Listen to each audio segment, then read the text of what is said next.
Bili lang kayo. Libre ko yan. Sige na. Kuha na kayo. Ako mo yun. Ay,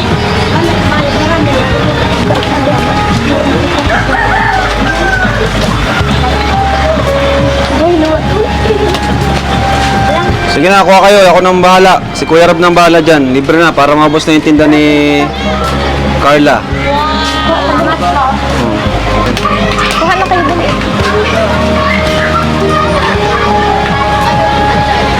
Puto. O, kuha na kayo. Pinapaubos ko na yan. Bilang mo naman yan, bilang mo naman yan kung ilan. Salamat. O, mga bata.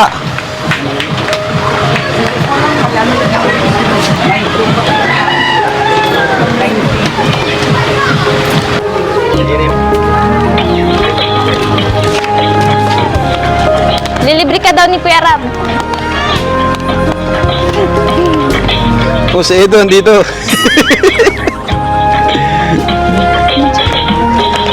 Gusto mo puto? Puto. Muga kang puto, dali. Yung mga bata naglalaro, tawagin mo. Muga kang puto. Ito, magkaalala sa bahay. Hoy! Mga riders! Ito mga riders, oh. Sige na, magkuha ka. Sige. O kayo, merienda. Kailangan nyo yung mga riders. Kuha na. Wala pa. Sige na. Sasarap na lang ang dahon. Kuha na, dali. Pwede ba mag-up? Sige na, kuha kayo. Sige na po. Libre yan. Akong bahala. Malinig ang kamot nito. Kaputan mo na lang. Soft spoken.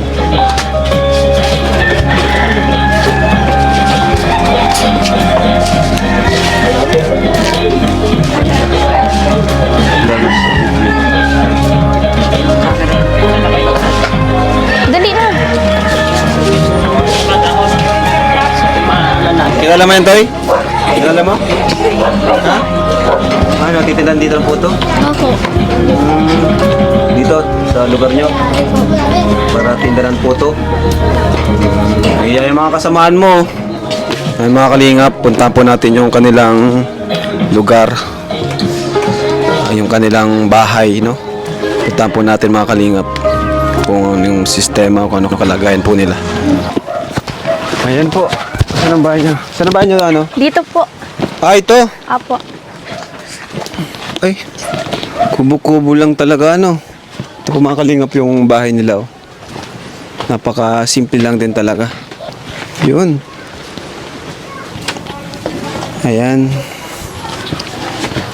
Pasok po. Ano itong mga nakadikit dito? Awards mo? Opo. Ay, grabe, may mga awards din po siya, achiever din. Wala ba kayong ilaw? Wala po. Wala po kaming kuryente. Ah, wala kayong kuryente. Naku po. Wala silang kuryente. Ito yung mga awards ni Carla. Ang galing. May medal. Achiever din pala si Carla, oh. Saan ka gumagawa dito ng ano? Saan ka gumagawa ng puto? Yan. Saan dyan? Ang liit ng bahay din nila. Ano, bro? Pero malinis. Ah, yan. Apo. Ah, yan. Paano ko gumagawa? Galing naman ito. Ano? Talagang madiskarte. Una po, nagmamasak po ako ng arena. Pinagbubukod ko po. Halimbawa, sa isang planggana po yung para sa kutsinta, tapos sa isang planggana naman po yung para sa puto. Tapos, ilalagyan ko na po ng mga halo nila. Yan, dyan po. Buti tansyado mo na ano. Opo. Ilang taon na ba? Taon ka na rin na nagtitinda? Matagal na rin? Nung simula nung grade 10 po ako. Taon na rin. Matagal na rin. Ang init pati dito. Wala kayong kuryente. Wala po. Ay, titiis nyo na lang yung kasama siguro sa flavor, yung pawis, ano? Wala nagsarap. Mainit tayo. Siyempre, tutuloy yung pawis mo habang nagmamasa. Minsan ba habang naggagawa ka ng puto, minsan malungkot ka, ganyan. Siyempre, dala-dala mo yung mga problema. Wala kailangan mong gawin yon kasi kung di mo naman ginawa, wala kang baon. Opo. Kasi ano po,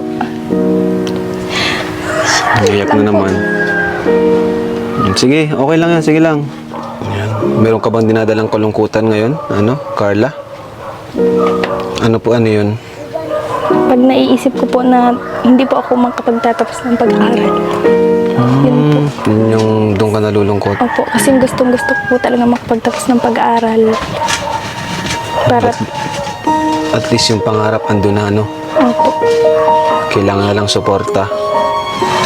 Kung sakaling walang tumulong sa inyo, kaya mo bang makapag-college? Hindi po. Hindi talaga. Halos same din ni Rose Ann, hanggang high school, senior high, ganon.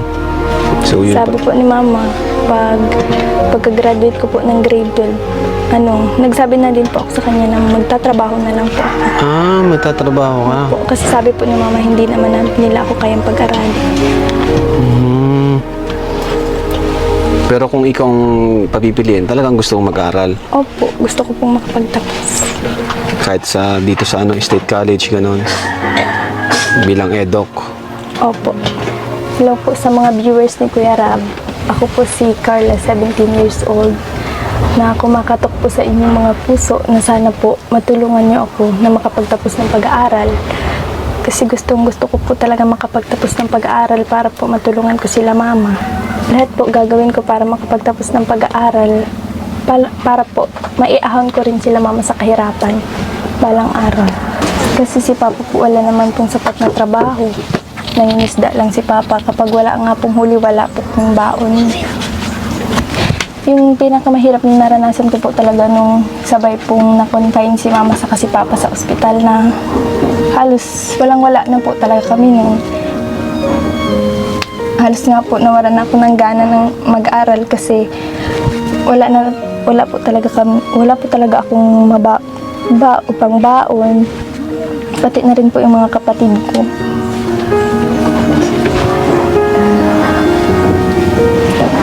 Akala ko nga po titigil ako nun sa pag-aaral. Pasensya na po. Yung lumapit nga po kayo kanina,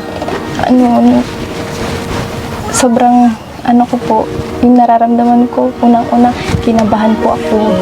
Kasi syempre, di ko inaasahan na ganito. Tapos, masaya din po.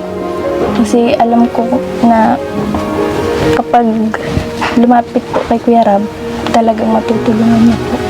Salamat Kuya Rab kasi nakarating po kayo dito sa barangay namin. Talagang ganito po talaga yung sobrang hirap po talaga dito sa amin. Ayun po, grabe. Sobrang nakakadala ng emotion yung mga kwento ni Carla. Mga nagsusumikap, kagaya nila Rose Ann, no? Lahat sila, Dadara, talagang may kanya-kanyang story na kanya-kanyang pagsubok na dinaranas. And lahat sila lumalaban, kanya-kanya silang battle, kanilang buhay. Lahat sila gustong makapagtapos ng pag-aaral. Yun yung importante. Andun na yung pangarap eh. Ang may tutulong na lang po natin yung suporta.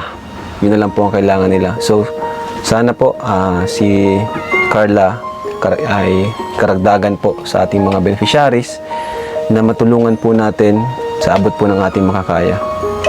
Kaya sana po, huwag niyo pong kalimutang sumuporta sa ating YouTube channel. Ito pong bahay nila. Sobrang liit po, sa totoo lang. Tapos walang kuryente at napakainit.